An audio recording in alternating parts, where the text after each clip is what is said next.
I'm going to start this by thanking Joanna for kindly holding up this report for us, which I will note we have a few copies of lying around if anyone wants one. And I will also say that I think that your presentation, Joanna, was a really great lead into this, because I think that you're talking about some of the conditions that the children that we're seeking to support with this toolkit are going back into. So I have to say that if you're looking for guidance in this space, it's difficult for me to tout my own toolkit on this, but I think these two pieces will go together really, really well as guidance for practitioners and if you're looking for information on these topics. At least that was what we set out to do anyway.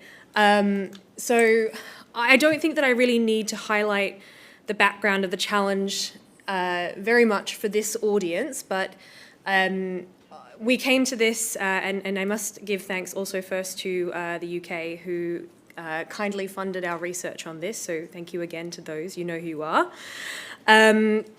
We came to this wanting to essentially examine the evidence base around practice in rehabilitation and reintegration of minors, by which we mean children in this context. This is a space where a lot of really important practice is happening. It's obviously a dire challenge in many ways, both in the context children are needing to return from, we hope, so from Iraq or Syria, but also in the context that they return to. We know that practitioners, policymakers, anyone involved in this, the families receiving them have faced a lot of challenges in doing this, and we know that, of course, grounding this in really in some of the things we talk about this morning about child-centred approaches and thinking about the rights and agency of these children, that it's an incredibly pressing challenge. So we wanted to not just add to the resources that were available for the people who were trying to do this kind of work, but also to take a critical look at what existed and what gaps still remained. So for that reason, this toolkit is actually specifically assessing the evidence base for good practices that exist to support minors. So I've got to remember to click. Just a brief word in terms of what we were trying to do, because I think it's important context to understand the findings that we had. We focused specifically on matters related to effective rehabilitation and reintegration, not the needs of children during repatriation or within the criminal justice system, although we have some recommendations around that at the appropriate junctures in the toolkit. We also have to admit that we had, we could have spent many years, I think, looking through some of the evidence that could be potentially related to this topic that we could have drawn on, but our evidence review was streamlined. We didn't look at non-English language resources, and we of course only looked at publicly available resources, and that was for various reasons. One, of course, was access, but also because we wanted to be able to share those resources for practitioners. There was no point for us in linking people to information that they then couldn't use. We also founded this piece in what we call a strength of evidence review, which I have to thank DFID for, because that's a great framework, which essentially sought to look at the scientific validity of studies. So not just to say, is this interesting or is it relevant? We did think about that, but also how strong is this in terms of the evidence base that it creates? Are the findings here generalizable? How much of an assumption can we make based on the research that we're seeing in this space? And I do want to caveat all of this to begin with to say that at some points in this, I'm going to say that the evidence is limited. That's not because there aren't amazing researchers who've done really good work. That's not because there's not practitioners who are capturing some of the really important and vital work that they are doing in this space. It's because we need to still do a lot more to cement that evidence base and to understand how generalizable those results are, how much we can apply what we learn in any particular context to other contexts, to other children's needs. And it's an area that can potentially be so broad, because we're talking about everyone under the age of 18. We're looking at children going back to countries as diverse as, Europe, Australia, but also all over the world, essentially, anywhere that had families who travelled. So it's an incredibly complex challenge. So we're not saying that, we're not at all trying to diminish the nature of the evidence base here, but really just to say there's a lot more that we need to do to make sure that we know that what we're doing works, and that we can then continue to apply it to, the children who might still be coming back, and to the work that they will, the support they'll need for many years to come. I won't spend too long on methodology. I know there's plenty of non-researchers in the room. But just in brief, we spent 5 months doing a bit of primary qualitative data collection where we talked to a range of experts and practitioners, as well as I'd mentioned, a structured review of secondary sources and existing literature to consider it for its scientific validity.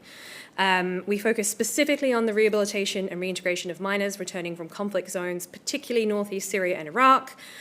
Where applicable, we did draw on some other contexts, but we sought to be really narrowly focused on this pressing group. So I think one of the things to say is that we think there are broader lessons in the toolkit, but it was really intended to look at the needs and the experiences of this very specific group and the evidence that we have and the practices that we have to build on there. So that's very important to keep in mind when we talk about what we found.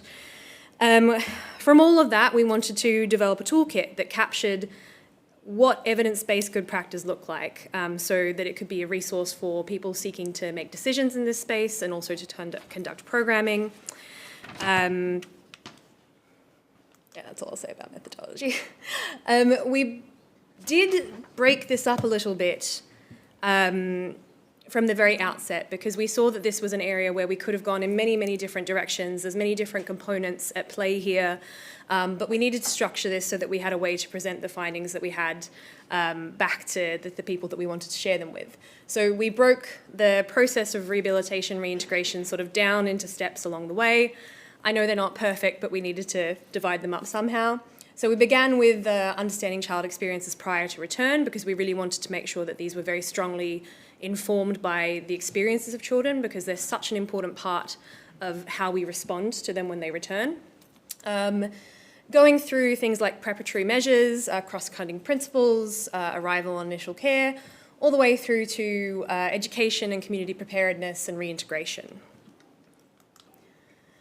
I do want to say that, so as I mentioned, there's kind of two components to this toolkit, and one of them is the broader strength of evidence around this topic.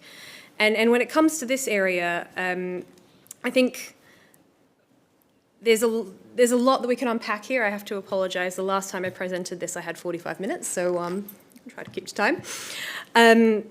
But so through our structured evaluation framework, we looked at all of those different areas. We assessed everything from community reintegration, assessments, and we tried to see where there was the most evidence and where the evidence was the strongest amongst those different areas that I had showed you. And so we saw that for things like community reintegration, assessments, education actually, given there's a big range of education-related literature separate to this space, and things like centre-based rehabilitative care, those were areas that were really frequently addressed. So we actually have a lot more to go on when it comes to those kinds of components of the rehabilitation and reintegration process for children. When it came to centre-based rehabilitative care, preparatory measures, understanding child experiences prior to return, these kind of received the best scores, because we did actually go through and score everything to have a rigorous framework to it. They did really well in terms of the strength of evidence. So we know that in terms of empirical research and in terms of the work that's being done to understand certain components of this process, what's going on in centres, how we prepare for return, and what children's lives and experiences were like in Iraq and northeast Syria, are some of the best documented and the strongest components of the literature that we have. Unsurprisingly, one of the least represented was actually around practitioner self-care. That's something we integrated into the toolkit because we've been part of a few pieces of work where we're trying to call attention to not just researchers but practitioners and their role in this process and how important it is to ensure that they are taken care of and that they're able to continue to do the work that we do. So we had a specific section around that, and it emerged as significantly underrepresented, not terribly surprising. One of the things we did find is across the board, most of the sources were more observational. So from my perspective as a researcher, that means that they're not necessarily generalizable results. They're probably not statistical evidence. And what that means for us is they can lend us a lot of nuance. They can tell us a lot about what contexts look like, about sort of the things that individual children might have experienced. They're not as good for us trying to make broader assumptions about how we do policy and practice, which means to me that we need to try and fill that gap with more experimental, quasi-experimental research. That's not without its challenges, but it's a really important thing for us to understand when we're trying to do programming or policy making in response to this. We have to know that we have good research, but we need to know what kind of research it is.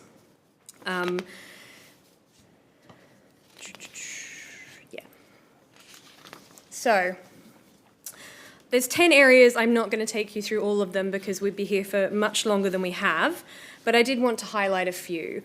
When it came to understanding child experiences prior to return, as I said, this was an area where we found a really lot of relevant resources, but a lot of observational work.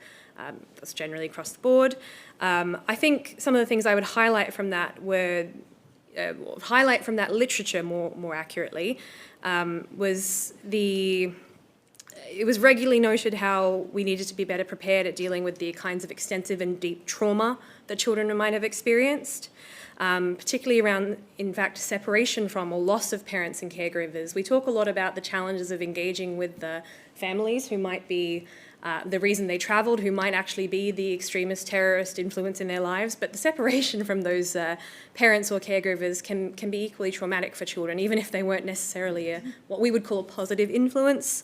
The risks of ongoing or new radicalisation. I think a really important point that we tried to get across in this toolkit was engaging with the fact that it's an evolving challenge, particularly when we think about understanding child experiences prior to return. We need to think about the fact that the context is continuing to change as children are in contexts like al-Hol for longer and longer.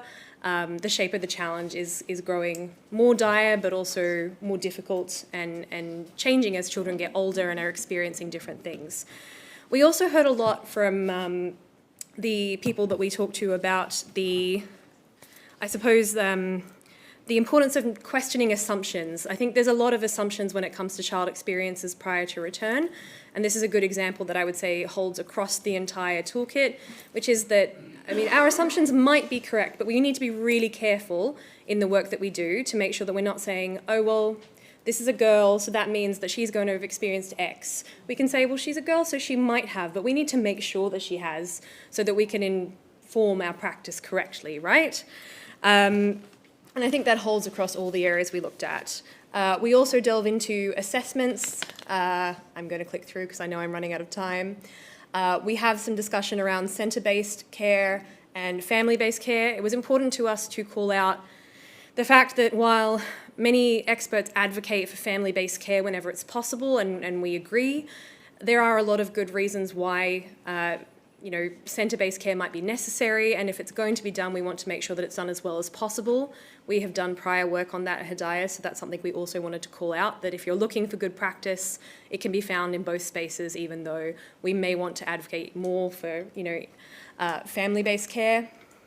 I will say that education is a really interesting area of this toolkit, calling back to our discussions this morning, because one of the things that the education space does have that often aren't necessarily taken up as much in the counter-extremism space or the rehabilitation and reintegration space is a lot of learning about engaging with children on emotional levels, on thinking about their developmental stages and how to respond to that accurately, about trauma-informed pedagogies. So I think there's a lot to learn actually from the education space, and that was a really big finding from this. You said 2 minutes, yeah, I think my time is up. So I'm going to skip to the end. And just say very briefly, we highlighted some overarching principles from this piece. I don't think any of them will be a surprise to you. That wasn't the point. It was really to capture what the literature out there says.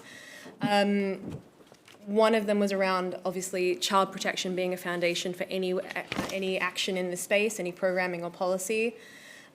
One that we seek to unpack a lot in this toolkit is the need for contextualized and individualized approaches to really engage in good assessment with appropriate practitioners and professionals, psychologists, to work with children to understand their individual needs, not the needs we might assume that they have, to inform the programming and support that we give them. The need for multi-stakeholder approaches, there's a number of actors involved. Joanna, you laid out a few of them already, and that's very much true for this space as it is in many others.